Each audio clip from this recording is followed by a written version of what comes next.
Es que se trataron muchos temas hoy, de todo tipo. Bueno, hoy es miércoles y vamos a la sección de quién es quién en las mentiras de la semana.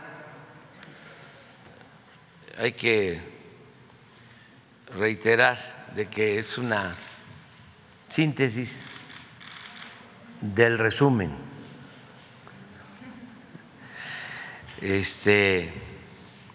sobre lo que se da a conocer todos los días en los medios de información, que están decididos a hacernos la guerra sucia, a estar en contra, a no hacer un periodismo objetivo, profesional, analítico, crítico, con argumentos, sino a calumniar, atacar, con honrosas excepciones, desde luego. Pero eso, excepciones honrosas. Es la excepción, no es la regla.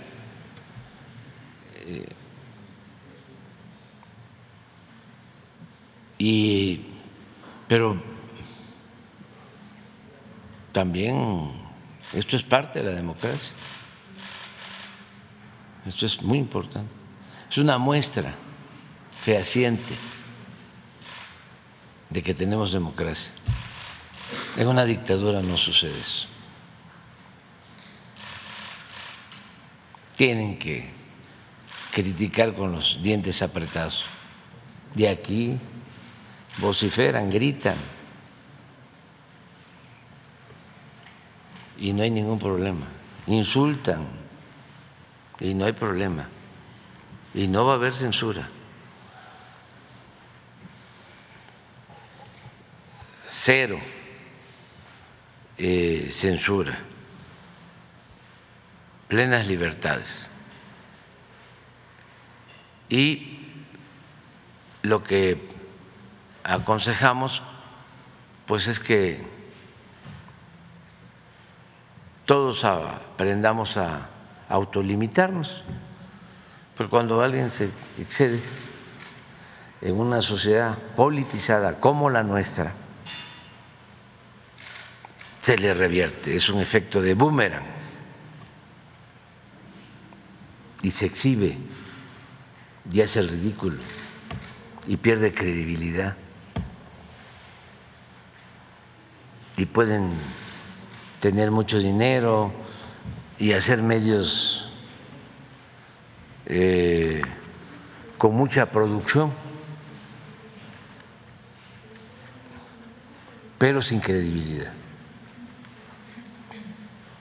Entonces, sí estamos viviendo, como dije ayer, tiempos interesantes y vamos a ver cuáles fueron las mentiras selectas. Con su permiso, señor presidente, buenos días a todas y a todos, también a todos aquellos que nos ven a través de las redes sociales. Esta es la sección Quienes quieren las mentiras de la semana. Hoy es 1 de febrero del año 2023, estamos iniciando el mes. Vamos con la primera. Siembra mentiras y cosecharás noticias falsas contra el gobierno de la Cuarta Transformación. Esta vez ponemos dos ejemplos de cómo se siembran mentiras en las redes y cómo se convierten en noticia falsa reproducida por muchos. La primera tuvo su origen con el tuitero Juan Carlos Sáenz, odiador profesional de la Cuarta Transformación y que incluso se dedica a lo mismo, a desearle la muerte al presidente, que inventar que las aerolíneas norteamericanas cancelaban vuelos con destino a Cancún. De una cuenta a otra se diseminó la mentira y pues usan las redes sociales como Facebook, WhatsApp y Twitter y lo hacen parecer como si fuera cierto. Pero les decimos a todos los que nos están viendo, no les crean, esto es falso. Al contrario, El 23 de enero, como contexto, se dio a conocer que el año pasado se llegó, escuche bien, a 700 vuelos diarios a Cancún y 30 millones de visitantes a este destino, lo que significa un récord nunca antes visto. Y eso no es todo. La Secretaría de Turismo de Quintana Roo anunció el pasado 25 de enero que, contrario a la campaña que se traen estos tuiteros de mentiras, las aerolíneas norteamericanas anunciaron que habrá más vuelos hacia Cancún. Pero como siempre, la cosa no paró ahí.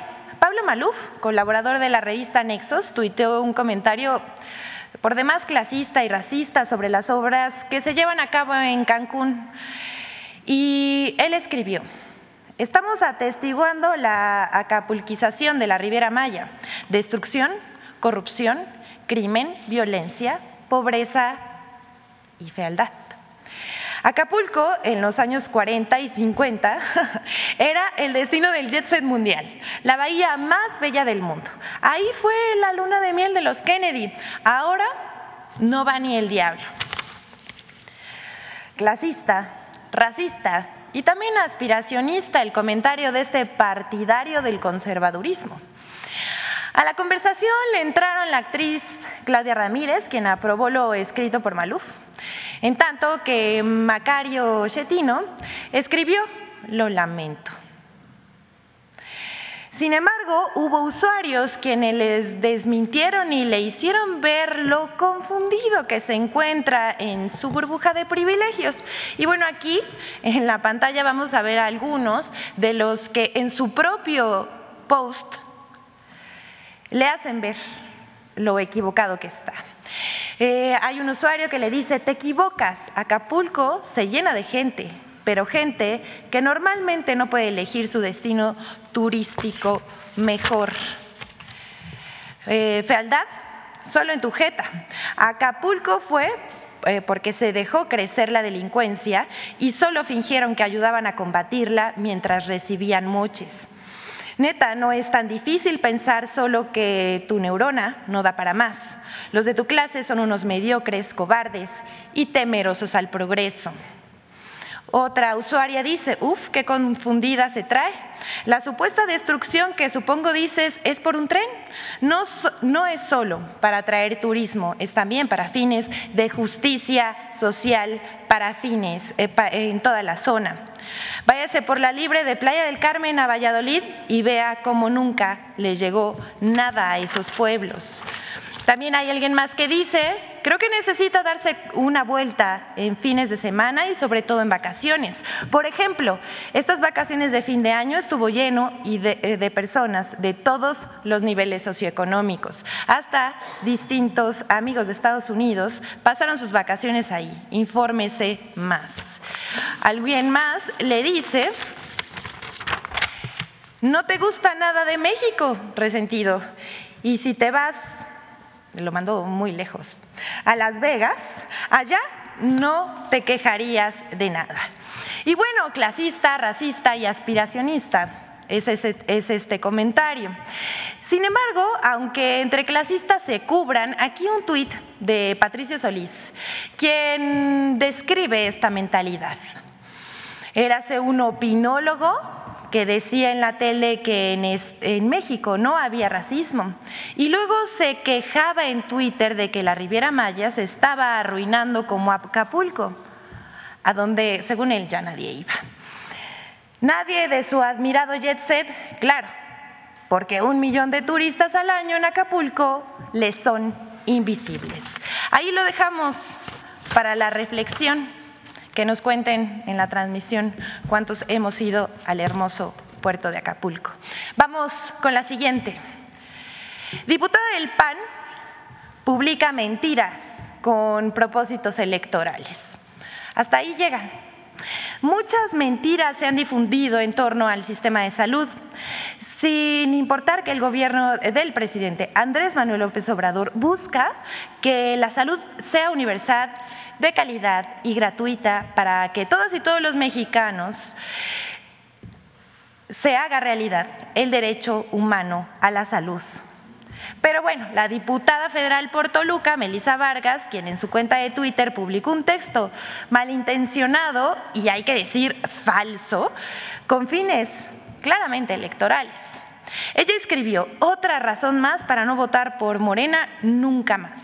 Se lee en el post con la imagen de una nota de Animal Político que dice: Gobierno federal suspende la prueba de tamiz que detecta enfermedades en bebés, lo cual es falso. En primer lugar, esta nota que publicó Animal Político corresponde a abril del 2019 y en su momento también se aclaró que la nota publicada por Animal Político, periodismo fifí, disque objetivo, encabezado, hay que decir también, por Daniel Moreno, cobraba contratos millonarios en sexenios pasados. Quizás por la pérdida de privilegios están tan enojados y publican tantas notas falsas en contra del gobierno del presidente Andrés Manuel López Obrador.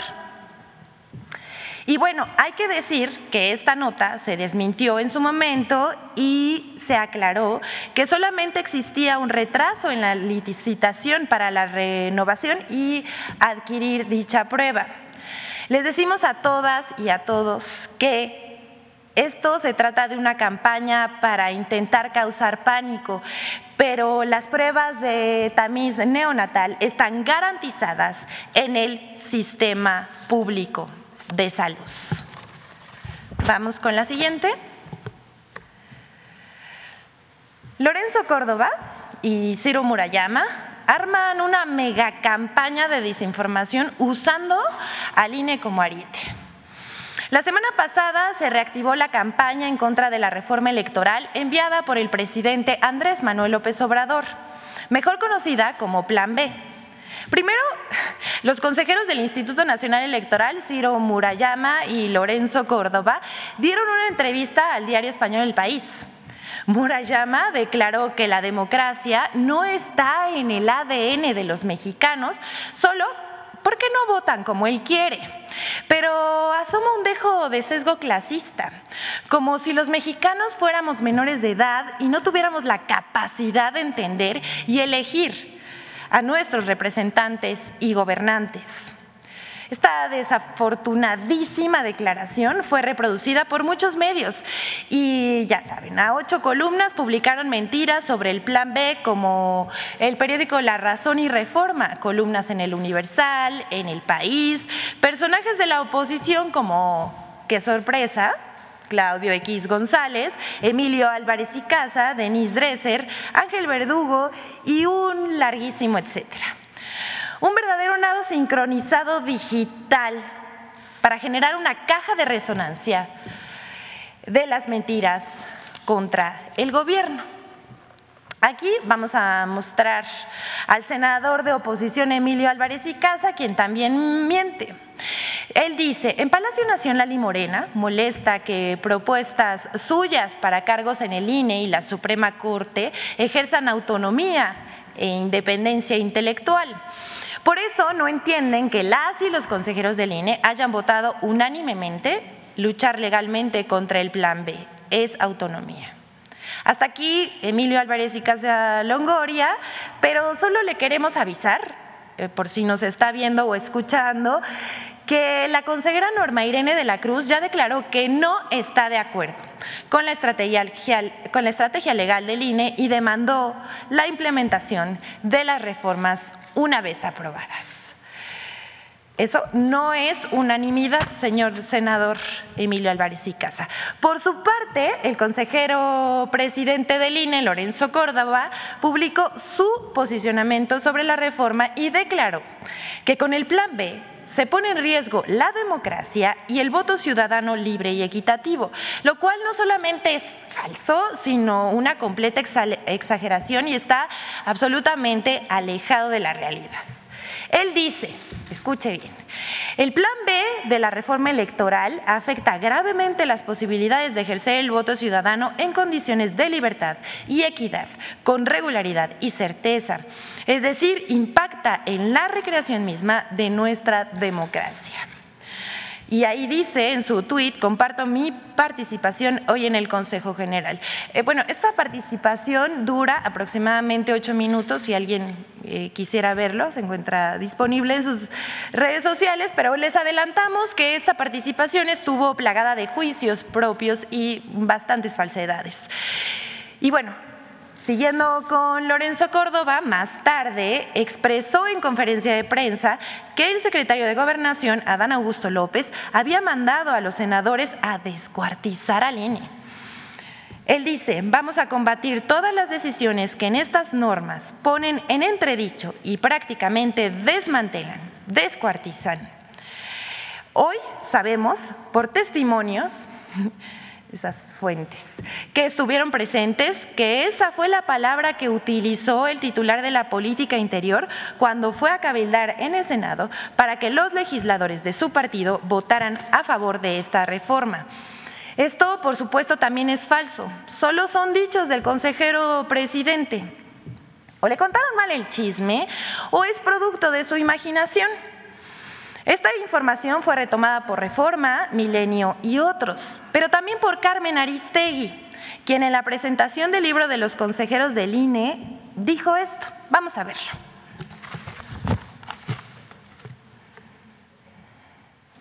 De su partido que había que destazar o destripar o despanzurrar, ¿o cómo era?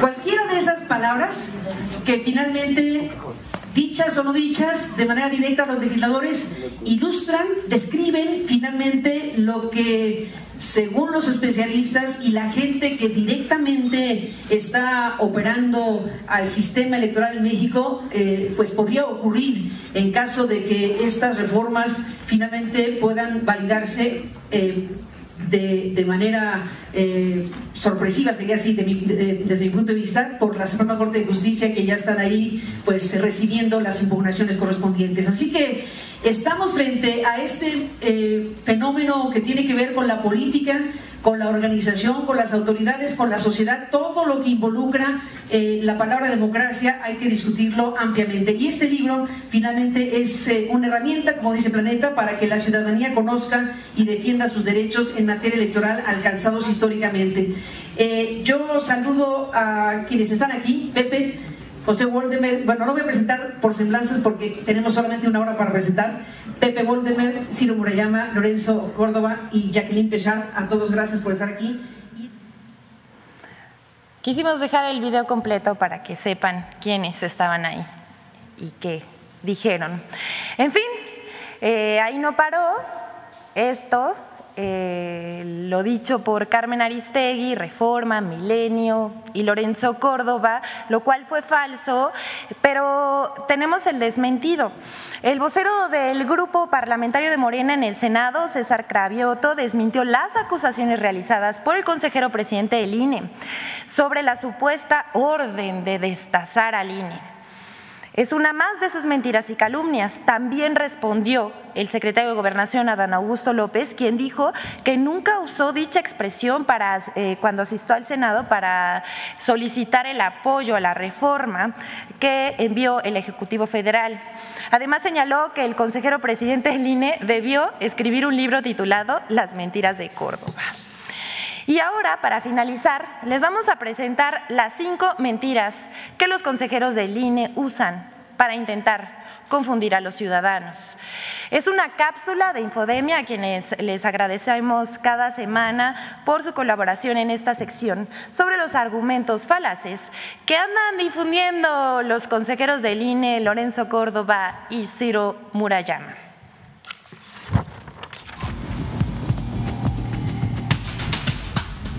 El Instituto Nacional Electoral lanzó una campaña sobre el Plan B de la reforma electoral con 5 líneas de desinformación. A. La democracia no está en riesgo. La consejera del Instituto Nacional Electoral, INE, Norma Irene de la Cruz Magaña, aseguró que la democracia en México no está en riesgo con la iniciativa de la reforma electoral propuesta por el presidente Andrés Manuel López Obrador. Nuestro sistema electoral no está sujeto por alfileres que esté tan frágil que si cambias algunos artículos de la ley electoral, quiere decir que se te va a caer, ¿no? Yo creo que eso es una exageración. Nuestra democracia no está en riesgo. B. el padrón electoral no está en riesgo. La reforma electoral propone que solamente tengan acceso a la información del padrón electoral las personas designadas por el INE como integrantes de los consejos general, locales y distritales, así como de los órganos de vigilancia exclusivamente para el cumplimiento de sus funciones. C. El PREP no está en riesgo. La reforma tampoco plantea la eliminación del programa de resultados electorales preliminares, PREP. Se busca fusionar al PREP con el cómputo de la elección, que empezará el domingo mismo de la jornada electoral para contar con resultados en tiempo real. Además, la emisión de los lineamientos del PREP seguirá siendo facultad del INE. D. El Servicio Profesional Electoral Nacional no está en riesgo. El Plan B de la reforma electoral no plantea la desaparición del Servicio Profesional Electoral Nacional. Las modificaciones propuestas mantienen la facultad del INE para regular la organización y funcionamiento del Servicio Profesional Electoral, lo que permite que los procesos electorales cuenten con el personal profesional necesario y capacitado. E. Los distritos electorales no están en riesgo. La reforma mantiene la geografía electoral con 300 distritos electorales. Además, será facultad del INE dictar los lineamientos, ordenar los estudios y formular los proyectos para la división del territorio de la República en los 300 distritos. Infodemia. Es cuanto, señor presidente. Bueno, se quedó pendiente Nancy. Perdón. ¿El resumen? Gracias. Ah, sí. Ah, el resumen de García Luna. Claro.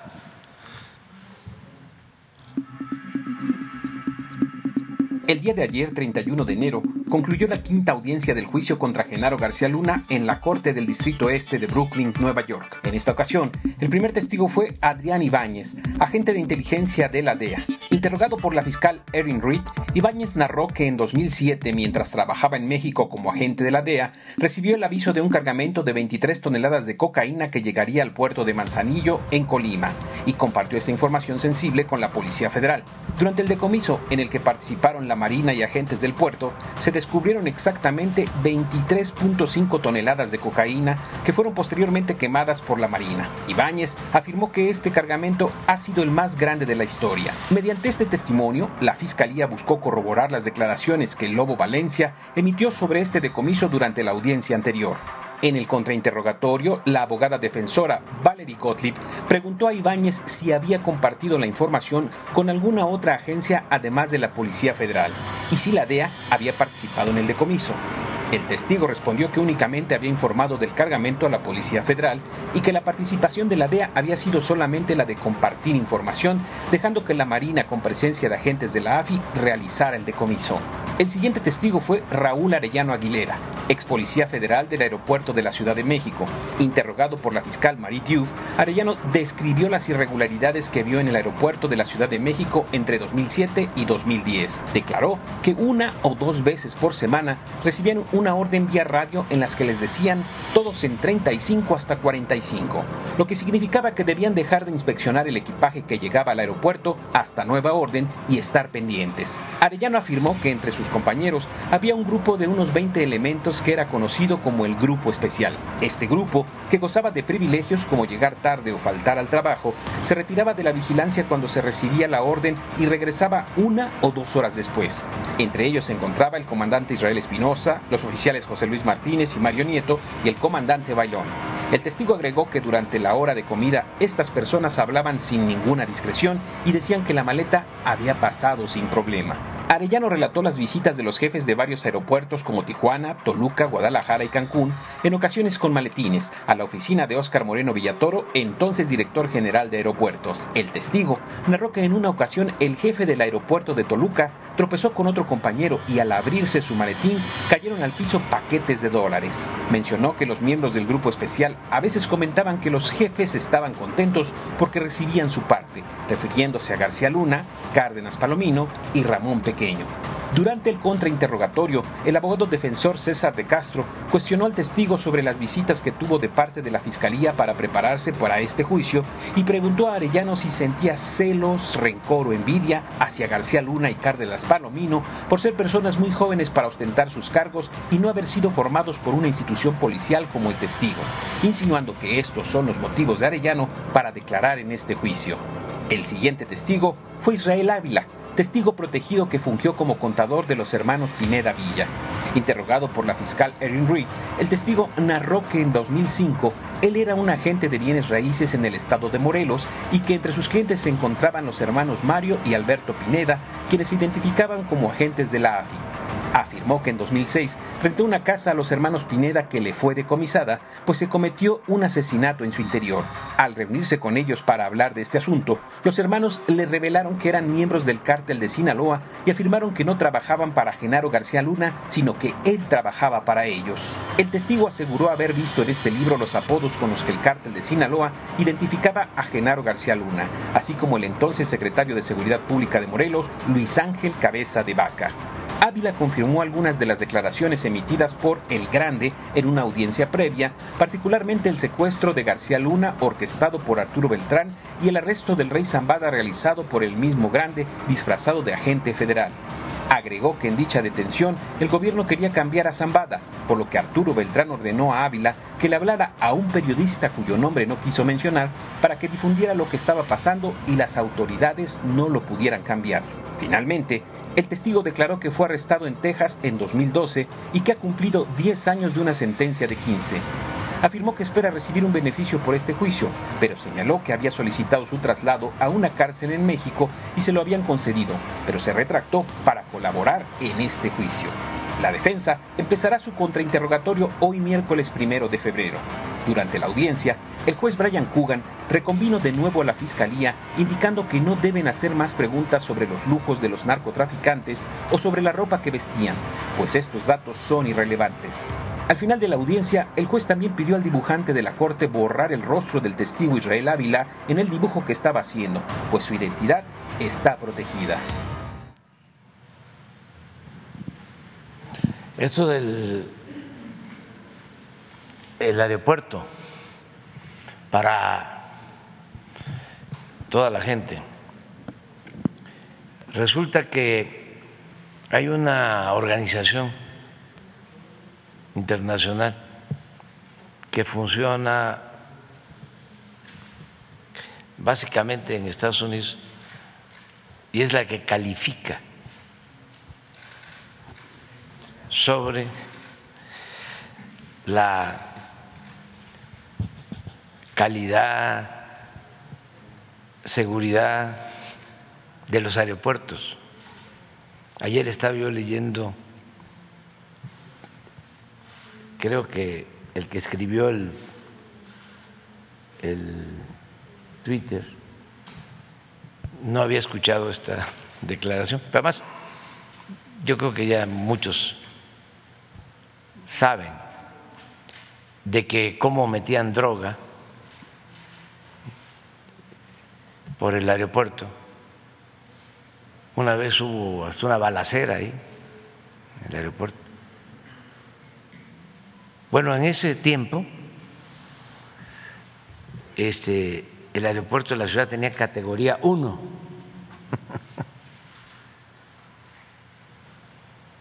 Ayer un simpatizante del conservadurismo decía, llevamos 1 año y medio sin lograr la categoría 1 porque nos degradaron. Esta misma empresa que califica es como la OEA, como muchas otras. Dice Felipe Calderón lo resolvió en 40 días. Y todo el tiempo era categoría 1, o sea, de calidad.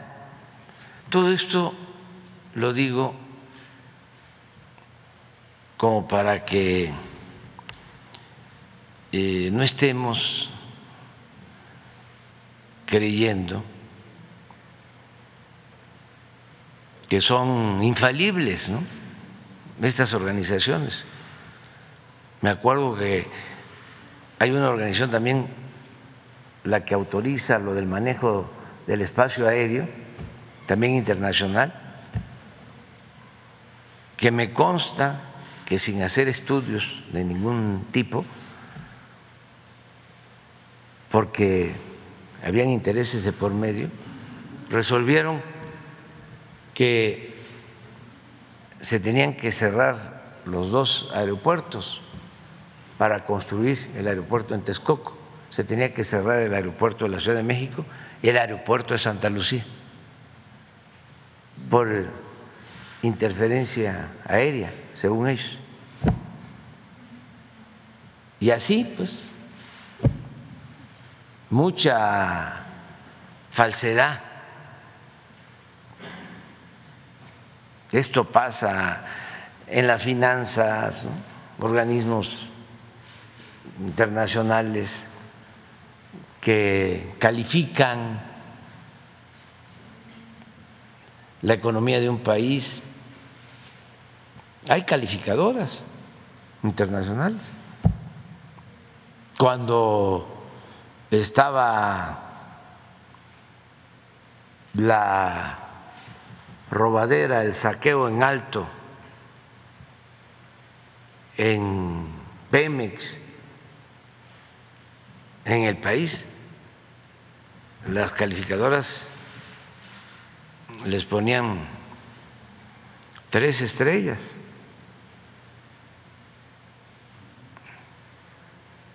Y así, bueno, las revistas estas, Time, sacaban la portada, ¿no? El presidente del año, el financiero del año, secretario de Economía, de Hacienda.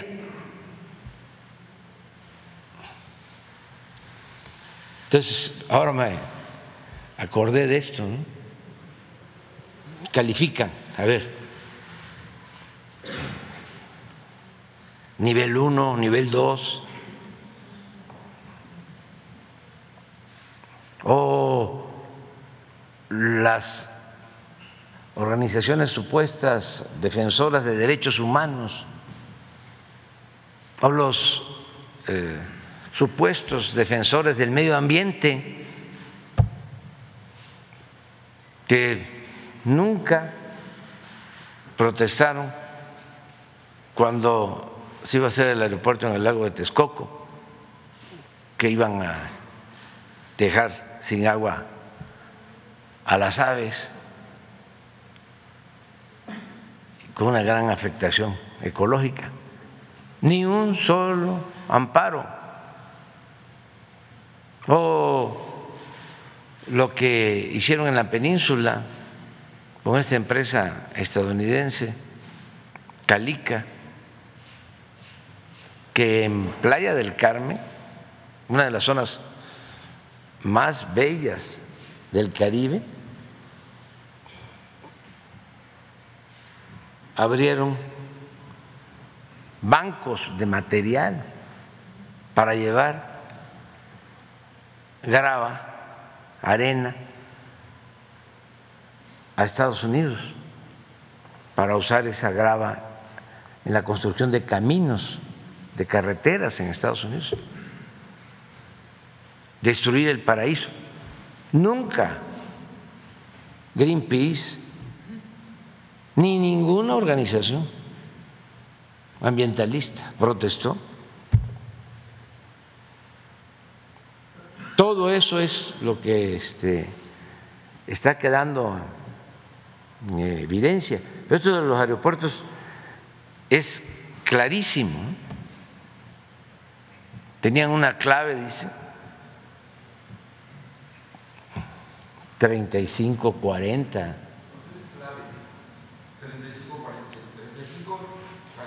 3545 y el aeropuerto de la Ciudad de México se quedaba sin vigilancia para pasar droga, manejado por la Policía Federal que tanto defienden los conservadores.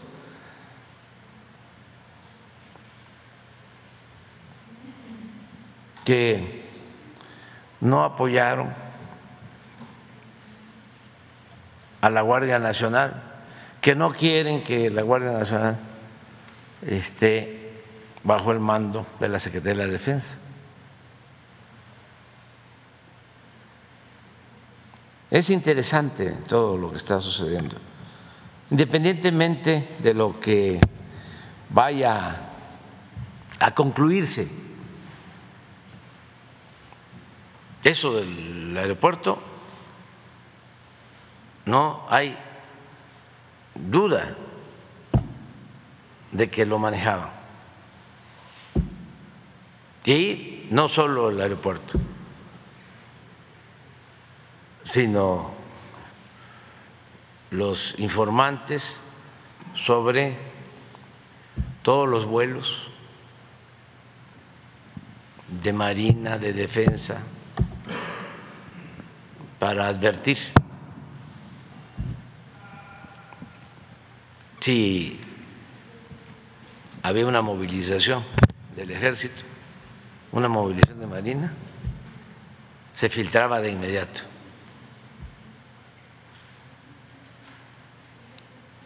Yo recuerdo que don Julio Scherer fue a entrevistar al Mayo y éramos muy amigos. Me mandó a decir de que iba a ir a esa entrevista porque su oficio de periodista se lo demandaba, que yo estuviese enterado nada más, unos días antes. Ya cuando regresa, pues hace su reportaje sobre la entrevista. Entonces, de las cosas que me platica, no sé si está en la entrevista, creo que no, es que estuvo como un día, 2 días en espera.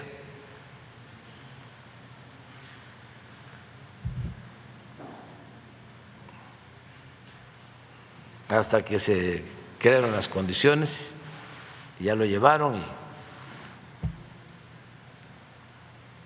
y se dio la entrevista, que eso está publicado.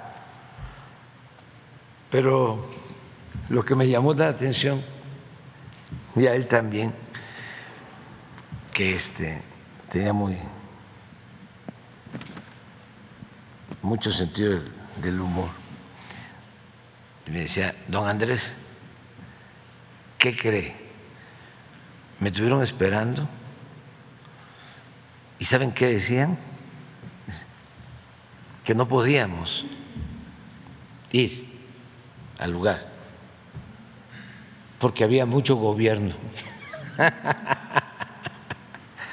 Pues mucho gobierno es vigilancia, ¿no? Entonces, es lo mismo. Los informantes, por ahora no, hay mucho gobierno, espérense. Pero esto es parte de lo que sucedía y son de las lecciones que uno debe de recoger de todos estos procesos, independientemente del resultado, sobre todo por la gente, información colectiva para todos, porque estas cosas en la radio, en la televisión, no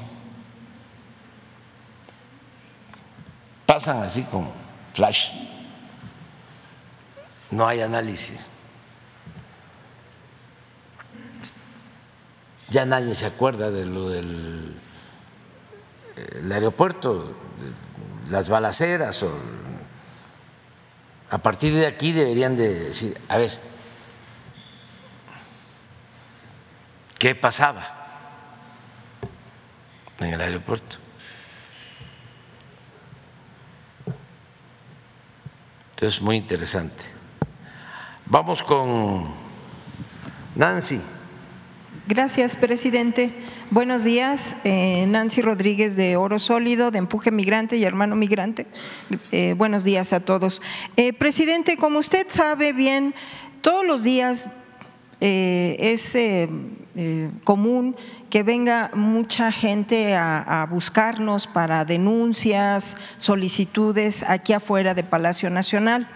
Entonces, yo les agradezco muchísimo a los ciudadanos que tengan esa fe y esa esperanza y sobre todo confianza en que se les va a escuchar y usted ha tenido a bien resolver muchos asuntos. Fíjese que ahorita está afuera un joven médico anestesiólogo y bueno, le manda una carta, pero le voy a informar nada más el caso. Ya se metió un documento al Jorge Zaragoza Delgado, encargado de la Dirección de Innovación y Calidad de los Servicios Estatales de Salud de Quintana Roo. Dice, hago de su conocimiento que el 16 de enero del 2023 recibimos en esta unidad al señor joven David Navarrete Beltrán, tiene 25 años, presidente, médico residente del primer año de la especialidad en anestesiología, adscrito al Hospital General de Cancún, Jesús Cumate Rodríguez, él viene desde allá. Dice, en el que manifiesta y documenta acoso laboral, hostigamiento, violaciones a sus derechos laborales, violencia física, violencia verbal, discriminación por parte de la profesora titular de la residencia en anestesiología, por la que nos solicita cambio de sede hospitalaria. Pero fíjese, presidente, que ahorita pues ya lo dieron de baja. Entonces, estas autoridades ya están registrando que tiene una baja voluntaria.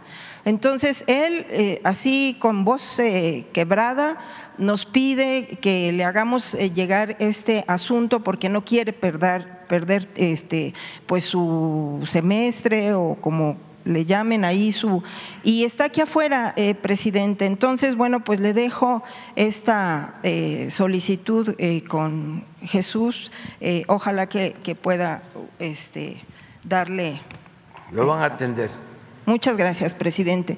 También, por otro lado, usted sabe que en redes sociales pues hay una gran comunidad, Red AMLO se llama y AMLovers, muy fuertes, es gente de carne y hueso. Yo he tenido la oportunidad de estar con ellos, de platicar con ellos, incluso los he entrevistado a varios de ellos, mucha gente muy talentosa, muy informada sobre todo. Bueno, ellos me piden un asunto de negligencia médica en Guanajuato, presidente.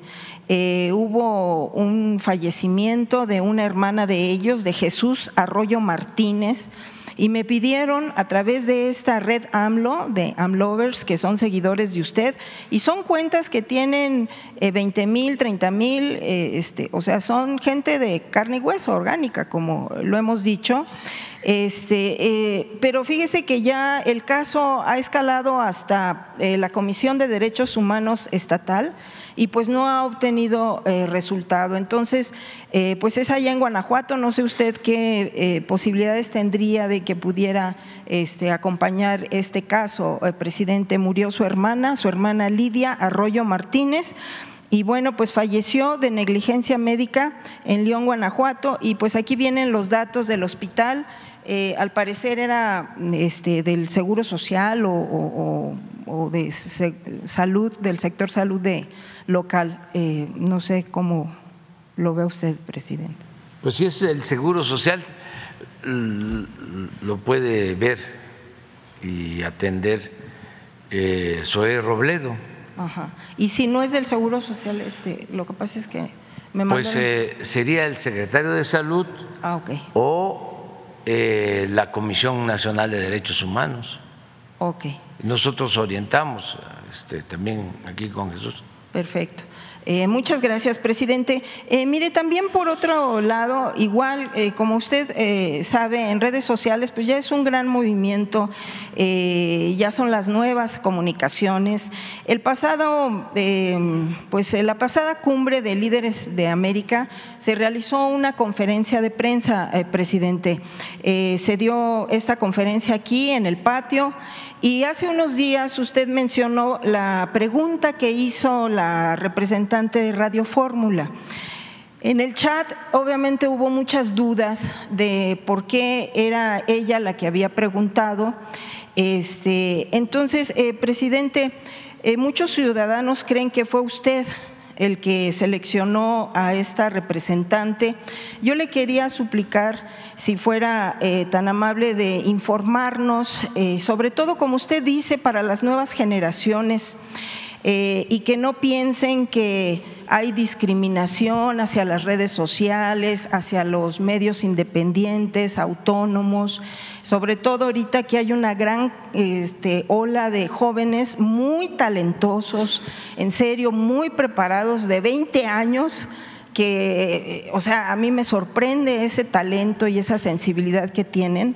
Entonces, para que no sientan que hay discriminación, recordará usted que cuando se abrió aquí a su llegada, pues no se les permitió la entrada a los youtubers, ¿se acuerda? Entonces, pues también se pidió que se les diera acceso, incluso a mí pues se me amenazó que también no me iban a dar acceso por andar hablando por los youtubers, ¿no? En aquel entonces. Entonces es algo similar, si usted me lo permite, para estas nuevas generaciones que no piensen porque pertenecen a estos medios que usted ahorita lo acaba de decir, tienen mucho dinero pero ya no tienen credibilidad. Incluso pues muchos de estos líderes que están en estas empresas pues están muy desprestigiadas, incluso van a salir ahora en el juicio de García Luna. Nada más si nos puede informar, presidente, cómo es que se seleccionó a esta persona y para la información acerca de las nuevas generaciones que sepan el por qué.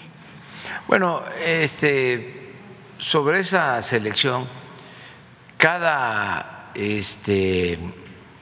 gobierno de los tres decidió que iba a hacer una pregunta y que los responsables de prensa de cada gobierno iban a recoger la opinión de los periodistas para ver quién iba a preguntar. Entonces a mí me tocó que me preguntara Sara, porque pues yo creo que hicieron un consenso y la verdad que aunque Sara trabaja en un medio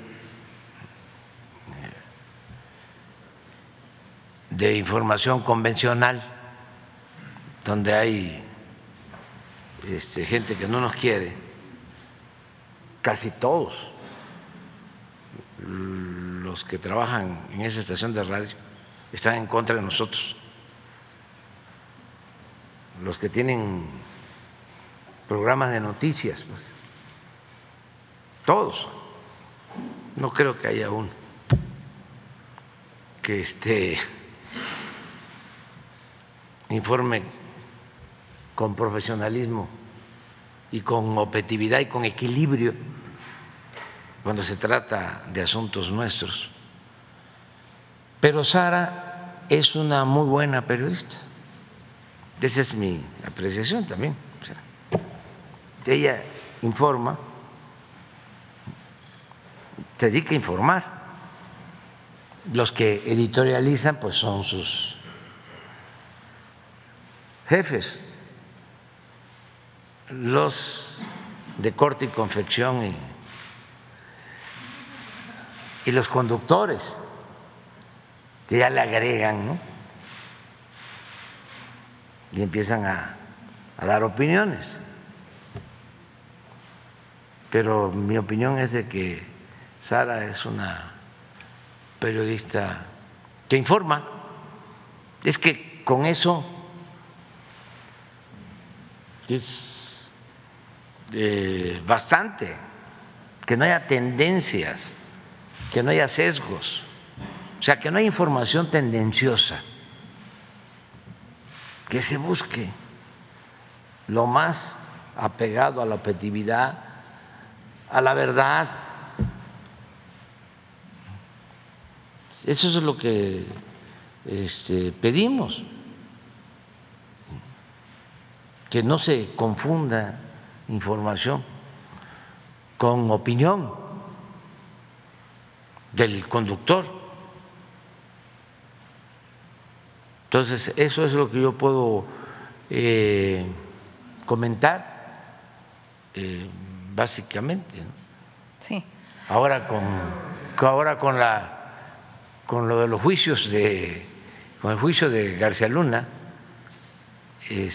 me platicaba alguien de que escucha la radio, ¿no? Y hay un enviado allá y dice el enviado, por ejemplo, había un operativo para dejar sin vigilancia el aeropuerto cuando se les ordenaba para que pasaran la droga. Y acá el conductor dice, ¿pero presentó pruebas?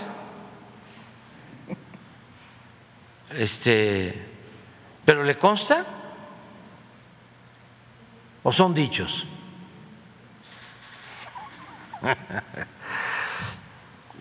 ¿Sí? Y siempre es eso, siempre, en la radio, en la televisión,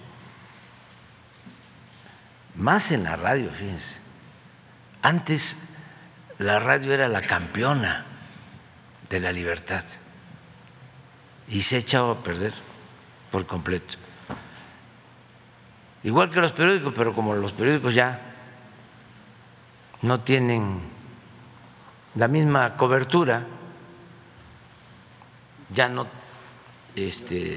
tienen la misma difusión, lo que ha quedado más es la radio, sobre todo en las ciudades y también en el medio rural, y las televisoras.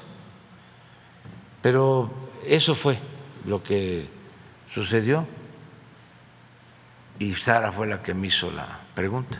Así es. Y bueno, además de que ella es la decana de la fuente, o sea, es una de las que tienen más tiempo cubriendo la fuente de presidencia. Entonces, otra que informa, ¿sí?, y que no editorializa es Carmen,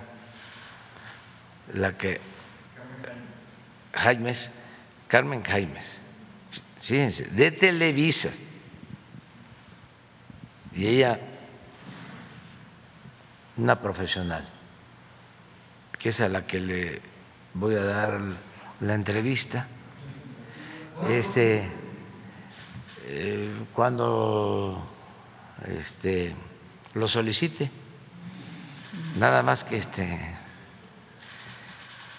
que tengamos el tiempo, le voy a dar una entrevista, precisamente por eso, por el profesionalismo y para que no se piense que nosotros estamos en contra, ¿no?, de los periodistas. No,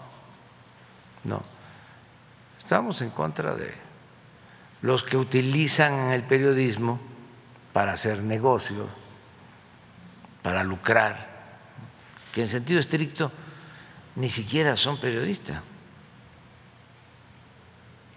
Es como los que se dicen empresarios y no son más que traficantes de influencia. pues en sentido estricto no son empresarios, son traficantes de influencia, quienes por el influyentismo reciben contratos para todo, desde vender un tornillo hasta un helicóptero o hacer un aeropuerto, solo porque tienen agarraderas, porque tienen influencias y porque se mocharon. Pero ¿qué empresarios pueden ser? El empresario es el que batalla para conseguir juntar el dinero de la nómina, el que está pendiente para comprar insumos a buen precio, que pueda producir con calidad, también que trata con respeto a sus trabajadores. De estos traficantes de influencia son déspotas, prepotentes, se sienten superiores, ¿no? Porque tienen influencias, están bien parados. Entonces, sí hay periodistas y hay quienes no, hay empresarios y hay quienes no, hay políticos y hay quienes no. La política, como el periodismo, como el ser empresario,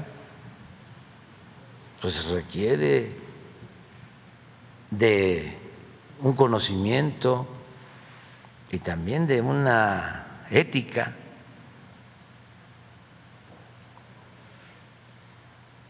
Pero bueno, esas son otras cosas. Sí, presidente. Presidente, hace unos, antes de la pandemia, recordará usted que le denuncié aquí el cártel inmobiliario del Estado de México, donde despojaban a personas de la tercera edad de sus viviendas, incluso un caso también de redes sociales de don Arturo, que le despojaron su vivienda, lo golpearon a él, golpearon a su hijo. Él desafortunadamente falleció el año pasado, aquí se lo comenté. Fíjese que a mediados del año pasado, precisamente como por el mes de julio, me mandó un mensaje este notario Raúl Nameneme con un compañero de aquí de comunicación, más bien periodista de La Mañanera, que me pedía que si podía yo desayunar o comer con él. Entonces, pues le mandé decir que obviamente que no, que le diera respuesta a los denunciantes. Sin embargo, me volvió a insistir con otro compañero también de aquí de La Mañanera, que quiere hablar conmigo. Entonces, presidente, lo que pasa es de que pues no han recibido a la familia en Gobernación. Usted dio la instrucción de que se revisara este caso, que también se iba a revisar la actuación de los notarios. También mencionamos sobre un código de ética de los notarios, que si lo tienen, que lo podían incluso aquí exponer. Ya se fue la senadora Cordero, ahorita llega el secretario Adán Augusto, y no hemos tenido pues la oportunidad de que reciba a la familia o que reciba para ver este caso. Y hay más, presidente, han despojado a estas personas de la tercera edad de sus viviendas. Entonces, pues qué respuesta le podemos dar a los hijos y a la familia de don Arturo, que pues ya falleció él precisamente resultado de los golpes, se le hizo una bolsa de aire en los pulmones. Entonces, pues ¿qué se puede hacer con estos notarios? Él es el notario Raúl Nameneme del Estado de México, familiar de exgobernadores de allá, Y bueno, pues él es una muestra nada más, presidente, de los notarios, de los abogados. También se acuerda que hemos comentado aquí el que se revise la actuación de los abogados a través de la barra de abogados. No sé qué nos puede decir al respecto. Pues que les informes que los va a recibir el secretario de Gobernación, Adán Augusto López Hernández, que también no sé si dejen de ser, pero era notario. Sí. Pues yo creo que piden licencia, ¿no? Sigue, sí. Y sigue siendo. Sí. Sí. Su papá Entonces, también. Tu papá también. Entonces,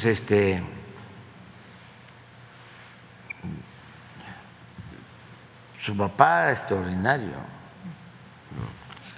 ya falleció, Liceo Payambé.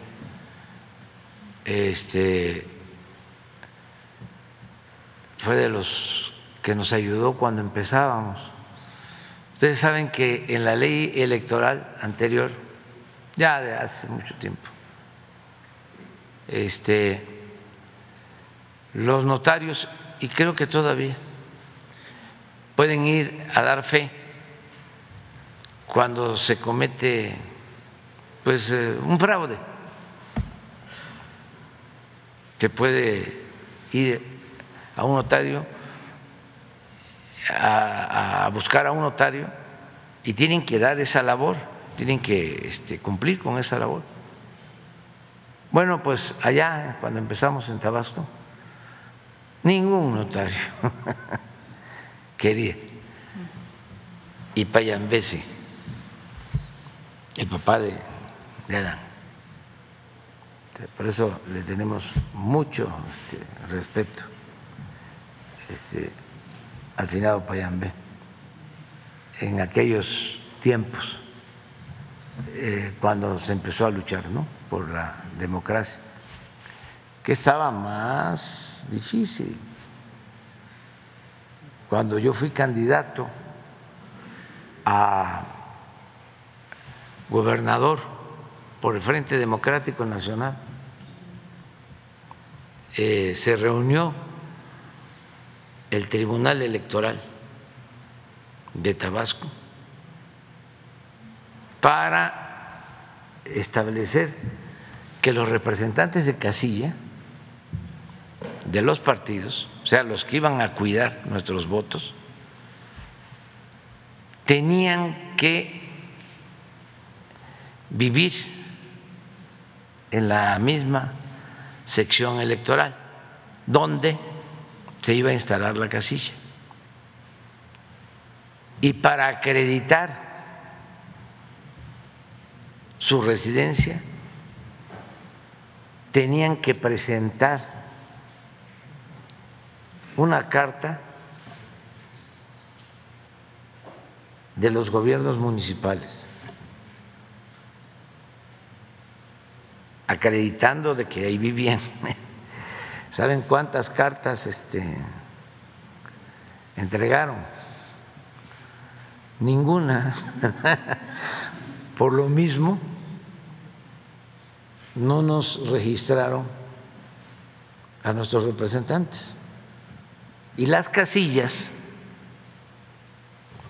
las manejaron como quisieron. En ese entonces, en el 88, Pinochet aceptó un plebiscito para que el pueblo chileno decidiera si continuaba o renunciaba a la presidencia. Sí fue en el 88. Y en Chile, con Pinochet, le permitieron a los que estaban porque se fuera Pinochet que tuviesen representantes en las casillas. De acá, nosotros, donde supuestamente había democracia, no nos permitían tener representantes en las casillas. Y otras cosas, ¿no? Hasta la fecha de las autoridades electorales, ¿no? Que siempre han convalidado los fraudes electorales. Por eso hay que insistir un poco lo que decía la consejera. Independientemente de la autoridad electoral, la democracia la hace el pueblo. El pueblo elige. Si fuese como lo mencionó este consejero insensato, de que los mexicanos no estamos hechos, no tienen en el ADN, no tienen en el ADN la democracia, y el que dice esto debe de tener maestría o doctorado.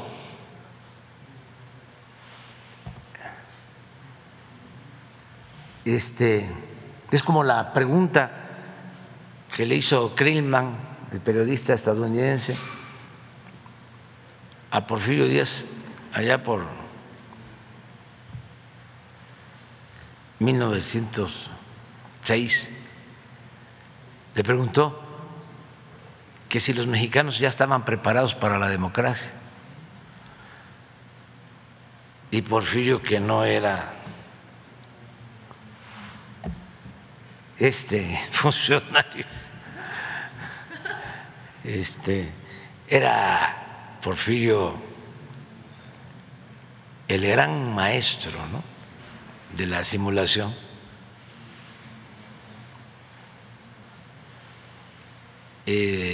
Dijo sí, ya está el pueblo preparado para la democracia. Y eso alentó el movimiento democrático, ¿no? Pero lo cierto es que al poco tiempo su periódico predilecto, El Imparcial, entre comillas, empezó a decir que no, que el pueblo no estaba preparado para la democracia, que el gran demócrata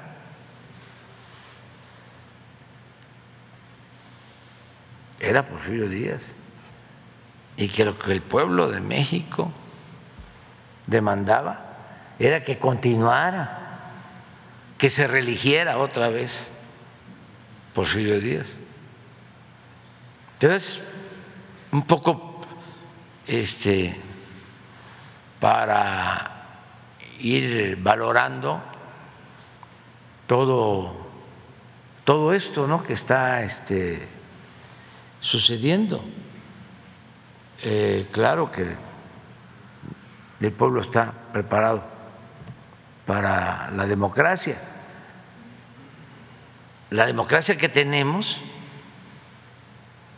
imperfecta,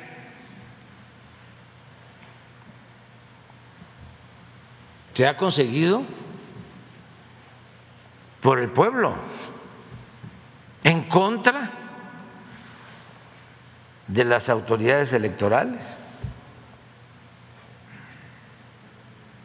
Es el pueblo el que ha hecho valer la democracia en México, y así va a seguir siendo hasta que se tengan organismos electorales con hombres, mujeres íntegros, honestos, verdaderos demócratas, no farsantes,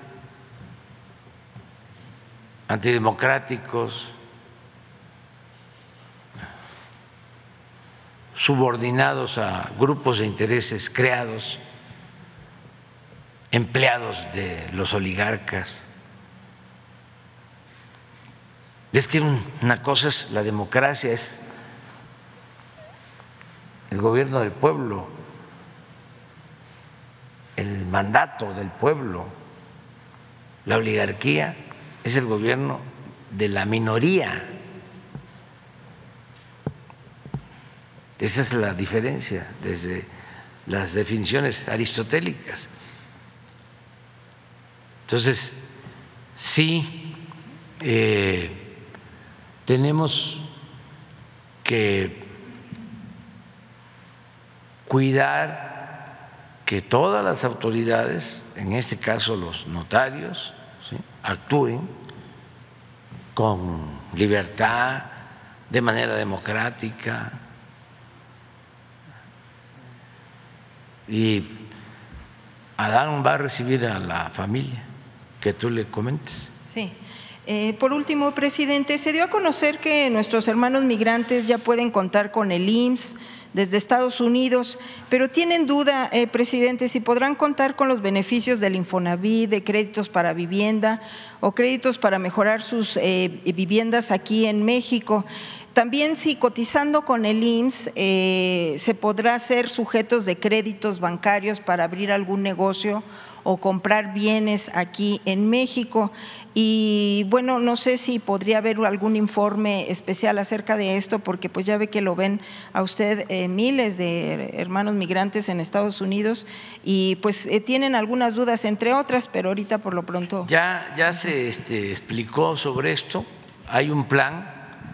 Vamos a que cuando esté aquí Zoé, los martes, vuelva a informar sobre cómo inscribirse al IMSS, qué derechos, ¿no?, se adquieren en cuanto a atención médica, lo que tiene que ver con las pensiones, cuáles son los beneficios, ¿sí?, y qué tienen que hacer los migrantes, cómo es el trámite, explicar bien todo esto. Ya tengo entendido de que hay un plan con ese propósito. De todas maneras, vamos a pedirle que él nos explique si existe este plan. Vamos aquí, después tú y luego tú. Bueno, vamos. Señor presidente, buen día. Carlos Guzmán de 4 Media Telecomunicaciones, Veracruz. Por principio de cuentas, pues lo que dejó las plenarias en el legislativo, dos temas que me llamaban poderosamente la atención que quiero consultarle. Uno es el tema que tiene que ver con la calificación de México. Estaba tocando el tema de la FAA y también de la IATA. En este caso, la IATA, ayer se da a conocer de que por primera ocasión va a haber un vuelo internacional ya del AIFA hacia Houston. Es preguntarle detalles de esto, ya que el secretario de Comunicaciones, allá en la sala de prensa, después de la comparecencia en de la glosa del cuarto informe de gobierno, pues nos comentaba de que pudiese ser en marzo cuando México tenga ya la categoría 1 de regreso. Hace 2 días, a consulta de su servidor, en la plenaria de Morena, pues mencionaba a Jorge Nuño de que la próxima semana va a estar nuevamente la gente de la FAA aquí en México para entregar el último informe. Es preguntar esos dos temas, presidente. Uno, el del tema del AIFA, el del primer vuelo, si es con clave de Delta, porque Delta tiene mucha, creo que más de la mitad de Aeroméxico, o si ya es prácticamente el preámbulo de esta categoría 1 que regresaría a nuestro país. No, yo creo que se están haciendo los trámites para que se regrese a la categoría 1, en el caso del aeropuerto. Es lo que yo hablaba ahora, ¿no? Sí, algo relacionado. Sí, que pues sí, es importante que exista la reglamentación, pero hay en todo esto mucha simulación. Imagínense que tenían categoría 1 cuando el aeropuerto de la ciudad y otros eran manejados por narcotraficantes. Pero bueno, esas son las normas, ¿no? Y hay que cumplir con todas las normas. Y se están haciendo esos trámites y se va ya, según me informan, con bastante avances y que consideran que pronto puede regresar la categoría 1. Sí, la calificación. La calificación, sí, que no considero que haya ningún problema, porque está funcionando muy bien el aeropuerto a partir de que lo está manejando la Secretaría de Marina, y el otro aeropuerto, Felipe Ángeles, pues lo maneja la Fuerza Aérea, en este caso también la Secretaría de la Defensa. Si ustedes lo han notado, son pocas las quejas, ahora se reducen los robos en el aeropuerto, también habían muchas tardanzas, colas,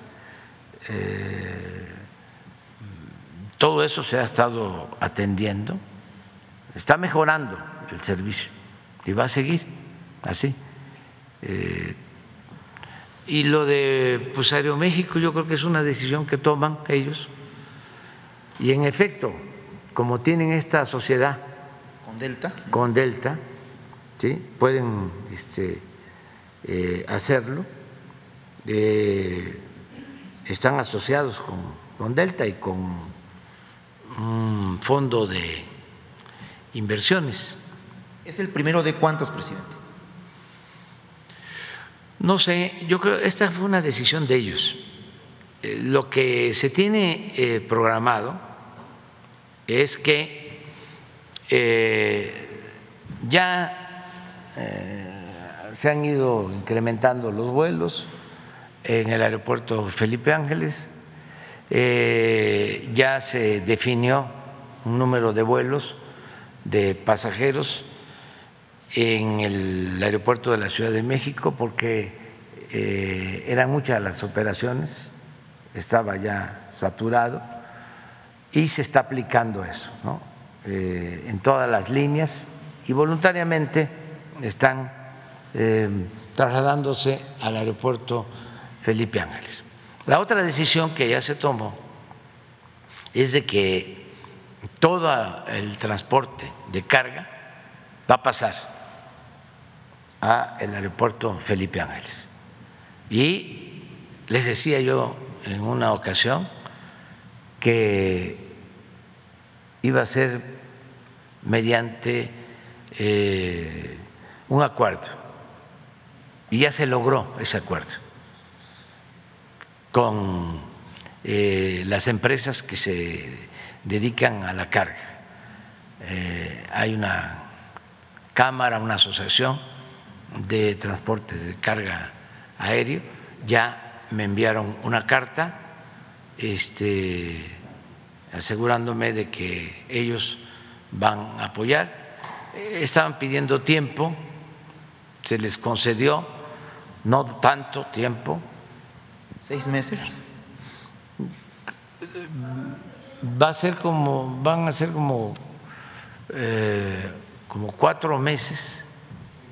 156 días. Y sí, 56 días. Y como DHL decidió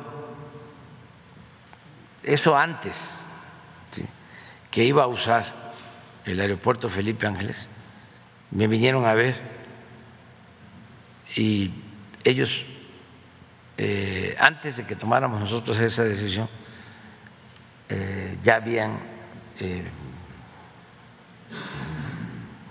ofrecido, vinieron aquí a decirme que toda la carga que ellos manejan la van a operar desde el aeropuerto Felipe Ángeles. Entonces voy a estar yo a finales de febrero, creo que en la tercera semana de febrero, que va a llegar el primer avión y vienen los directivos de esta empresa.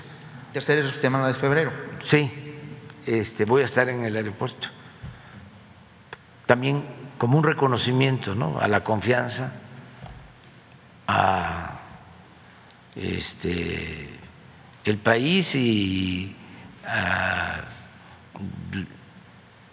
la Secretaría de la Defensa y al gobierno de la República. Entonces, son muy buenos empresarios, dan muy buen servicio. No se me va a olvidar que nos ayudaron mucho cuando las vacunas, ellos fueron importantísimos para que nos llegaran a tiempo las vacunas. Hablamos con ellos, sin exagerar, creo que me he reunido como 4 veces con los directivos de esta empresa. ¿Eso abriría brecha a otras empresas, presidente? Son a todas. O sea, ya va a haber un decreto que va a tener aplicación en 4 meses. O sea, que estaríamos hablando como de junio, mayo, junio. O sea, tienen tiempo suficiente, ya están preparadas todas las oficinas de aduanas,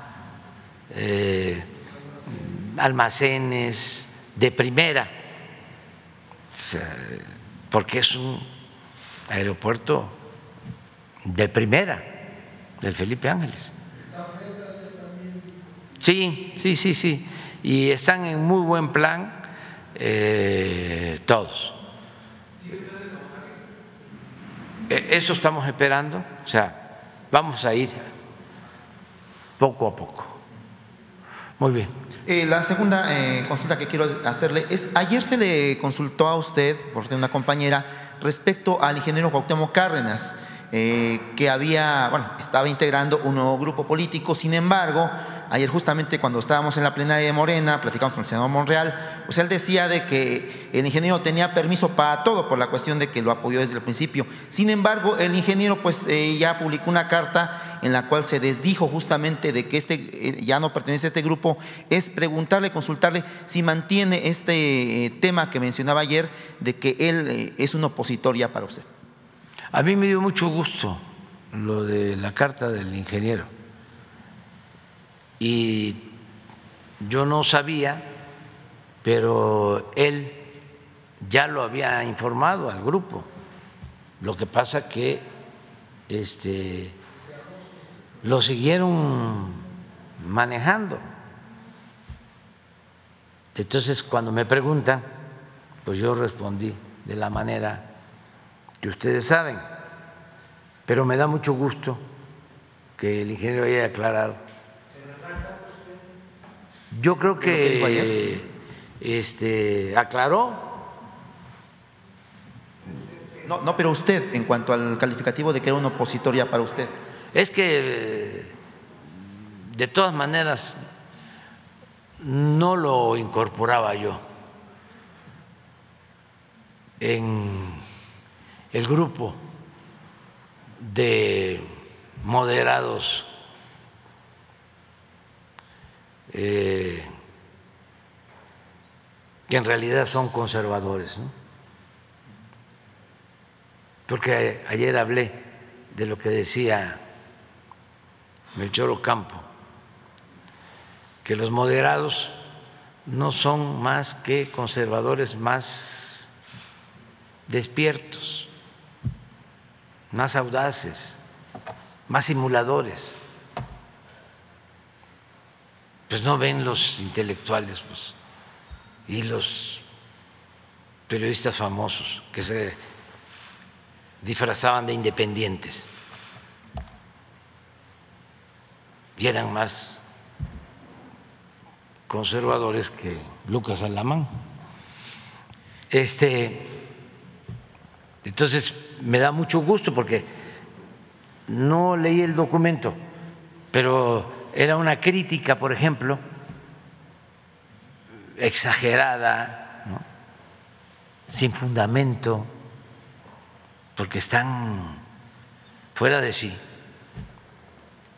acerca del supuesto militarismo que prevalece en México. Nada más, imagínense, el general Cárdenas fue presidente de México y no militarizó al país, ayudó a los campesinos, ayudó a los obreros, recuperó los bienes que Porfirio Díaz había entregado a los extranjeros. Fue un presidente popular, patriota, y 2 veces secretario de la Defensa.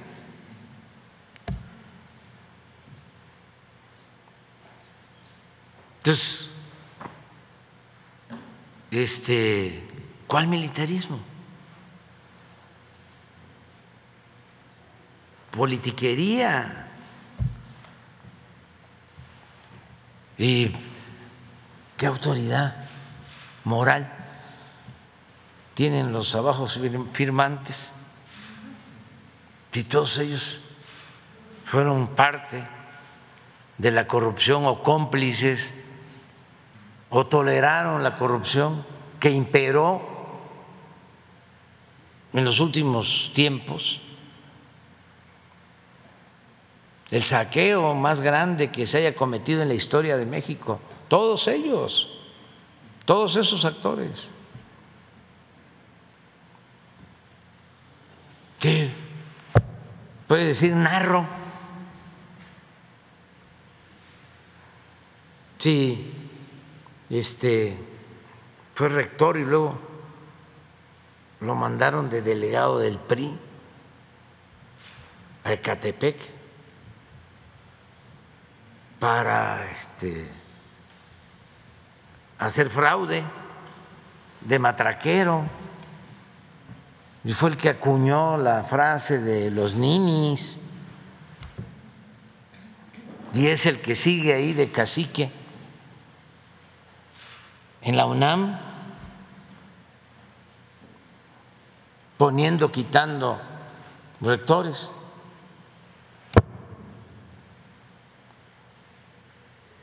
¿Qué alternativa puede significar Narro y otros? La mayoría de ellos.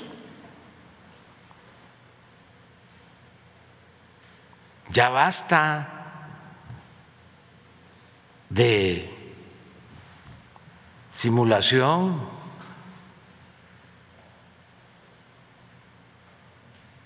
Y celebro mucho que se haya deslindado el ingeniero Cárdenas, y como lo expresa, que haya debate, y lo va a seguir habiendo, pero que no quieran engañar al pueblo diciendo hay una dictadura, hay una tiranía, no hay democracia, se quiere, ¿cómo es que le atribuyen a Adán que dijo? Destazar la democracia. Entonces, ¿sigue siendo buena su relación con el ingeniero? ¿Sigue siendo buena su relación con el ingeniero? Sí, yo lo estimo mucho, pero además lo respeto porque es precursor del movimiento democrático.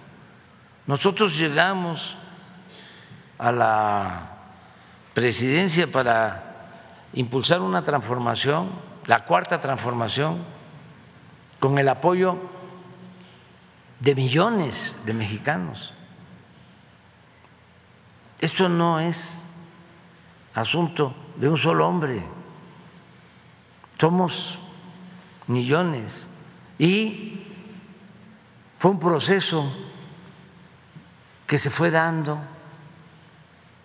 durante el tiempo, se fue decantando, muchos se quedaron en el camino porque son mujeres, hombres de poca fe. Yo me acuerdo que cuando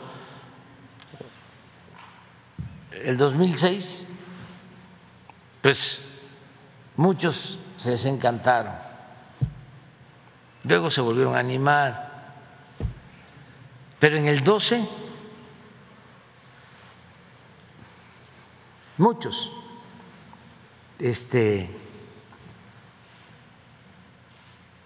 dijeron: no se va a poder,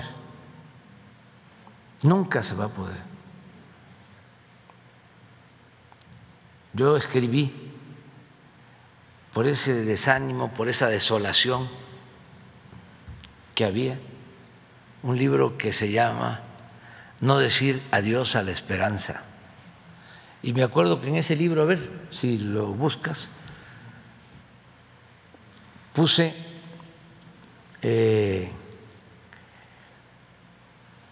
un fragmento de un poema que dedica el maestro Pellicer a Bolívar, donde cuenta de que hay así un momento de mucha tristeza y él está enfermo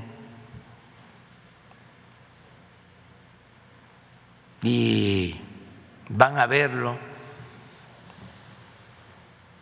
lo visita un amigo y le pregunta: ¿y qué va a hacer ahora? En el lenguaje coloquial.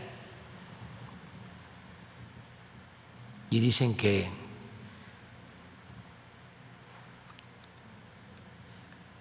en el catre donde estaba, exclama, ¿no?, el Libertador: triunfar.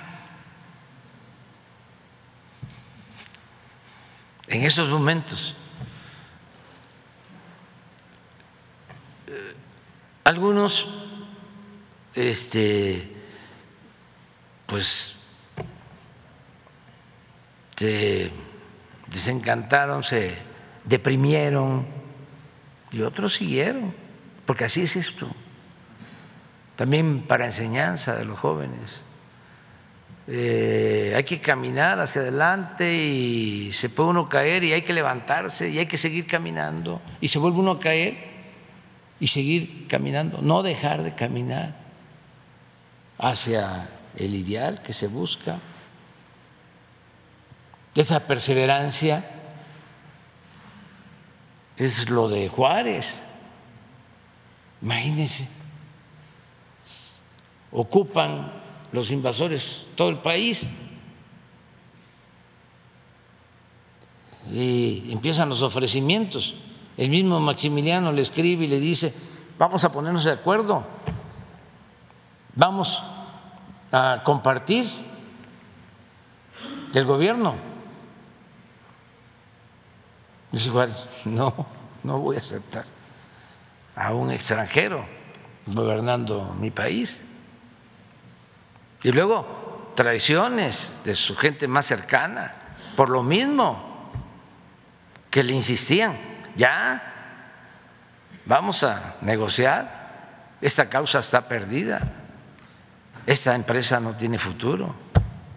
No. Y a Paso del Norte, a lo que es ahora Ciudad Juárez, a resistir. Y eran 30,000 soldados franceses, el ejército más poderoso en ese tiempo en el mundo. Y el pueblo de México triunfó con la perseverancia, la firmeza de principios de Juárez y de los liberales,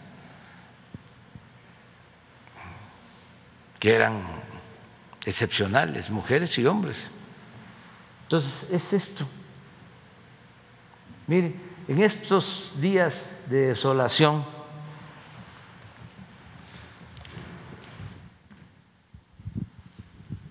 desaliento y depresión por el fraude,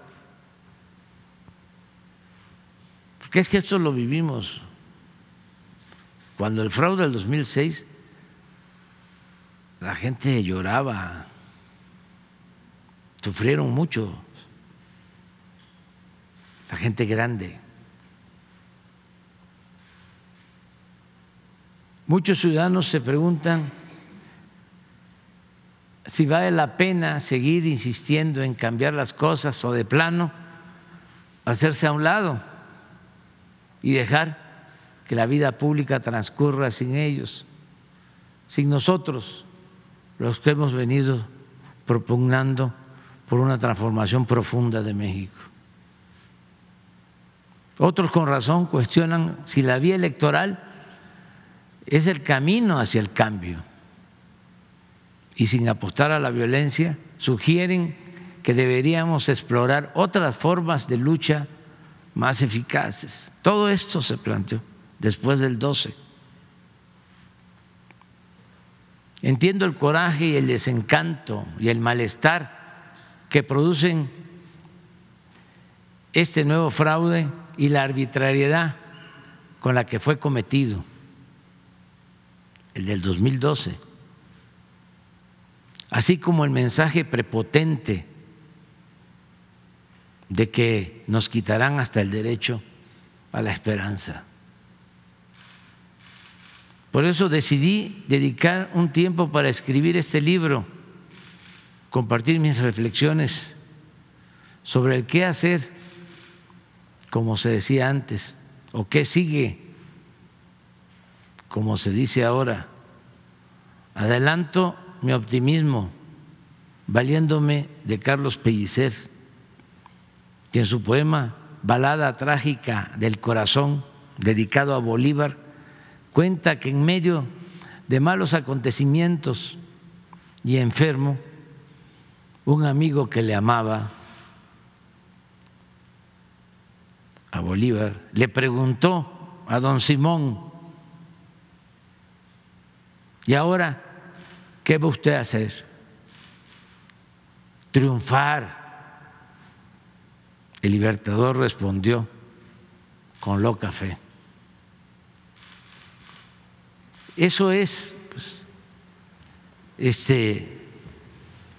luchar. Entonces, en todo este proceso participaron muchos. Ya hay quienes se nos adelantaron. Y la verdad, lo he dicho en otras ocasiones, habían quienes pensaban que no nos iban a dejar.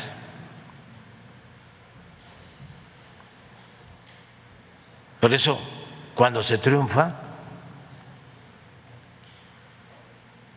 fue algo sorprendente. Decían algunos: pellízcame para ver si es cierto. Y ahora están mucho más satisfechos, porque siempre queda la duda: ¿qué va a suceder? ¿Se van a cumplir los compromisos? Y yo creo que la gente está sintiendo que estamos cumpliendo los compromisos. Entonces, por eso hay pues alegría y la gente está contenta. Otros no, pero pues tampoco son nuestros enemigos, son nuestros adversarios. Y no vamos a imponer nada por la fuerza, todo por la razón, el derecho, convencer, persuadir. Y es de sabios cambiar de opinión. Hay mucha gente Bueno, hasta empresarios que participaron en los fraudes porque aportaron dinero, participaron cuando la guerra sucia del 2006, me han ofrecido disculpa y lo valoro mucho, lo valoro y vamos a seguir. Además, es por el bien de nuestro país, por el bien de México. Ya no se podía seguir como iban las cosas. Pues esto de García Luna, pues es una vergüenza, independientemente de cualquier cosa. Hay un testigo que le empiezan a cuestionar y dice le dice el abogado de García Luna: ¿usted mató o mandó a asesinar a 1000 personas? Y creo que él contesta: no, a 100. ¿Qué es eso?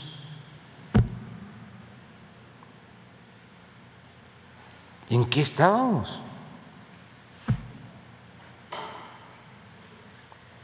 Entonces, vale la pena seguir adelante, luchando por purificar la vida pública. Ya muy rápido, hemos visto que el gobernador Cuitláhuac García ha estado viniendo varias ocasiones aquí a Palacio Nacional.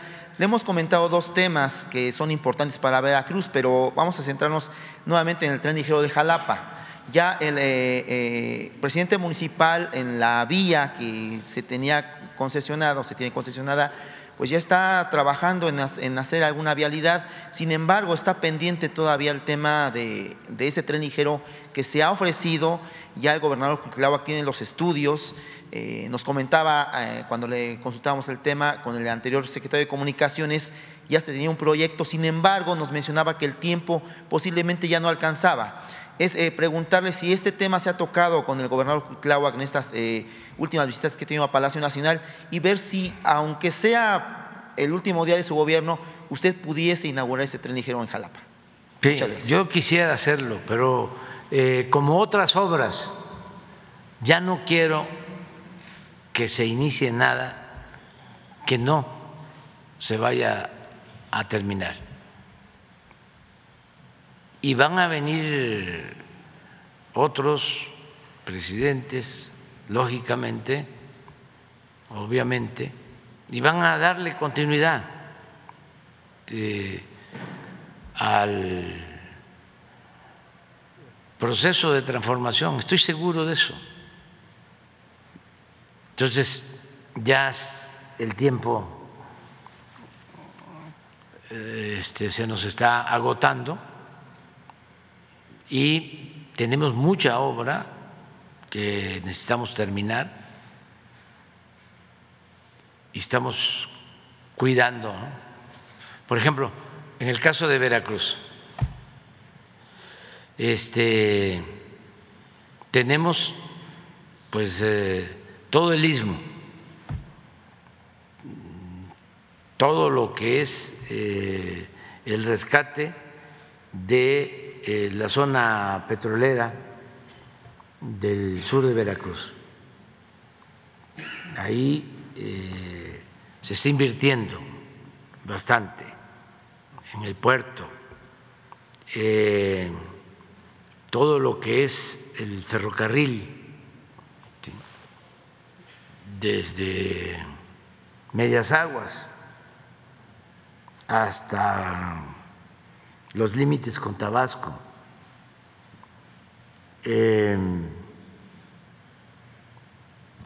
Vamos a impulsar los parques industriales del istmo.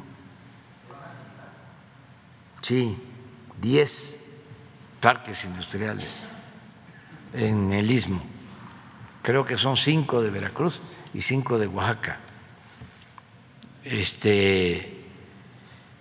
Y vamos a continuar con obras de apoyo a Veracruz, carreteras, ya se está mejorando el sistema de salud, los programas sociales, en fin, vamos a seguir apoyando a Veracruz. Pero sí no queremos iniciar nada que no se vaya a concluir, que no se vaya a terminar. Y estamos apoyando pues la instalación de empresas, por ejemplo, en el caso del puerto ayuda mucho en empleos el que se esté construyendo ahí una cervecera, lo de Nestlé ayudó, en fin, se está desarrollando Veracruz y se va a seguir desarrollando. Y es muy bueno el gobernador Cuitláhuac.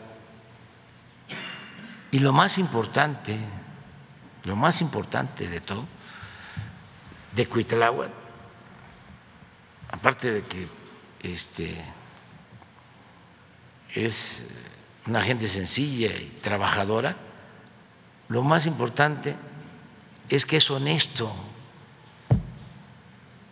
Eso es para Veracruz, que ha pasado por una situación bochornosa en cuanto a malos gobernadores, muy corruptos, pero muy corruptos. Entonces, que llegue un gobernador que es como guardadas las proporciones, ¿no? Aunque Cuitláhuac es joven y puede desarrollarse, pero como don Adolfo Ruiz Cortines, que fue un presidente honesto, veracruzano. Es importantísimo eso. Entonces yo estoy muy satisfecho y se ha avanzado, por ejemplo, hay una disminución considerable de delitos, ya no hay los secuestros que se padecían en Veracruz, han bajado los homicidios. No quiere decir que ya está resuelto el problema, pero sí mucho avance y tenemos inversiones en puerta para Poza Rica, porque se quedó en el abandono Poza Rica y ahora queremos, ahí estamos por licitar una planta de fertilizantes en Poza Rica y se decidió también que se lleve gas de Tuxpan a Coatzacoalcos, el gas marino. Se hizo un acuerdo, es una inversión de miles de millones de dólares. Va a haber gas marítimo de una empresa canadiense, TransCanada, ya se firmaron los acuerdos, de Tuxpan a Coatzacoalcos, de Coatzacoalcos a Dos Bocas y de ahí hasta la península de Yucatán. Entonces, sí estamos en eso. Me da un poco de tristeza no poder ver lo del tren, porque la gente de Jalapa, de la capital, es de primera, gente muy buena, trabajadora, y siempre nos ha apoyado.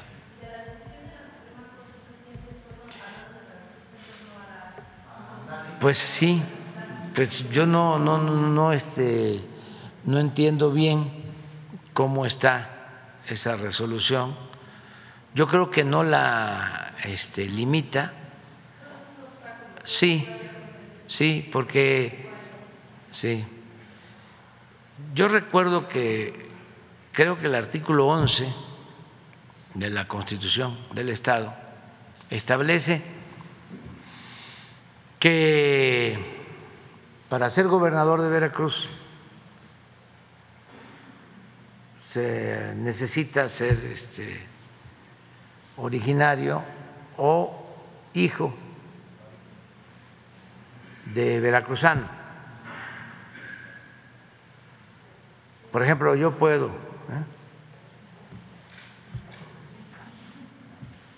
porque mi papá era de Veracruz, mi madre tabasqueña, de acuerdo a la Constitución.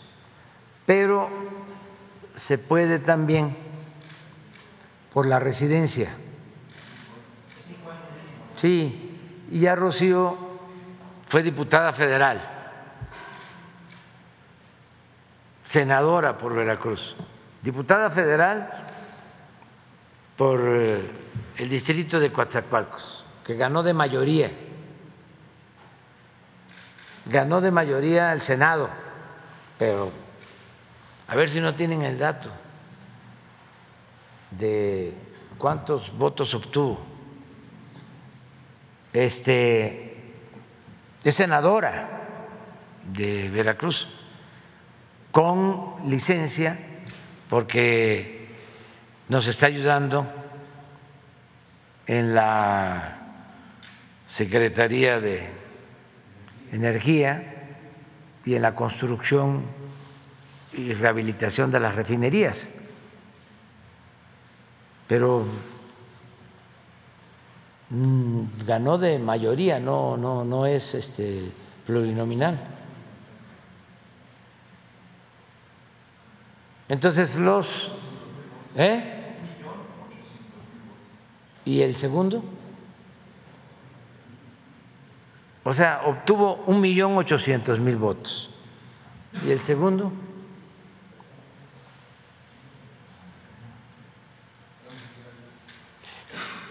Es como para aplaudir, ¿verdad?, a Jesús y a todo el equipo, ¿verdad? ¿Cómo los ponemos en apuros? 1.800.000.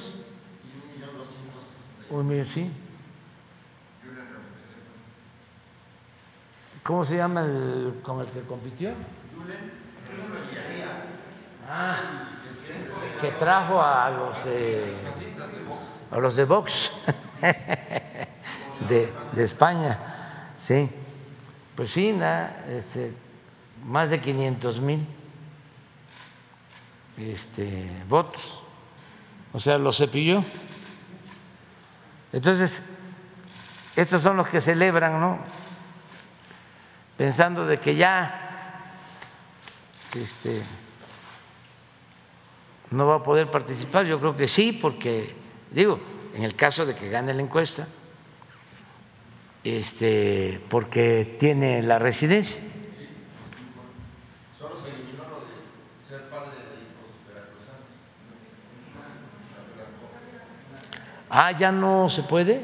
No, o sea que si uno es papá de hijos de veracruzanos. No. Estaba en la Constitución, es lo que quitó la Corte. Sí, no, pues eso sí.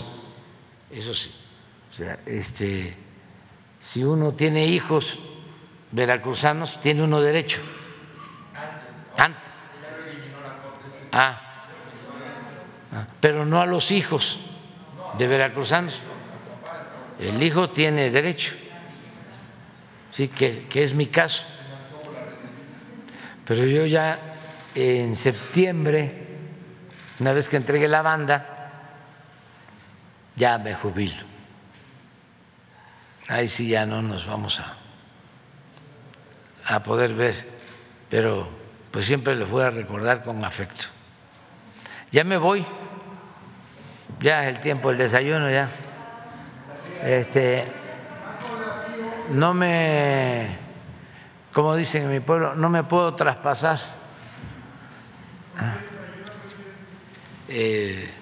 con Beatriz y luego dice, te tardas mucho.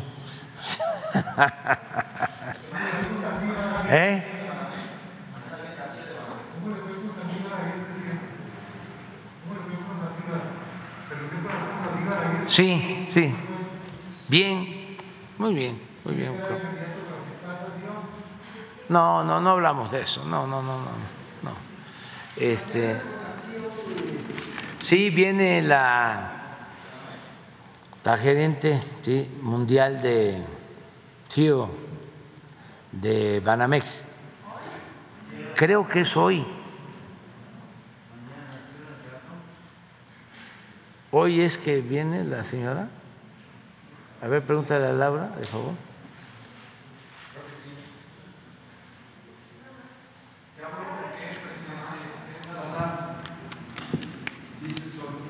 Hoy es. No sé. Después del desayuno. Y sí estuvo por acá el embajador de Estados Unidos. ¿No en Puerto Peñasco? Sí, porque vamos a tener una reunión. ¿Están confirmados de América Latina si van a ir? No hay todavía agenda. Vamos a hacer un recorrido por Sonora. Bueno, este fin de semana vamos a Victoria, vamos a San Luis, Guanajuato y Querétaro, a una reunión con los servidores de la nación y con los que están trabajando en los programas de bienestar, en especial lo de la instalación de las sucursales del Banco del Bienestar.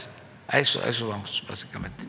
Y en el caso de Querétaro, pues a conmemorar la Constitución del 17, de 1917. Mañana. 5 días llevo sin preguntar. Mañana son 2 ya. Sí.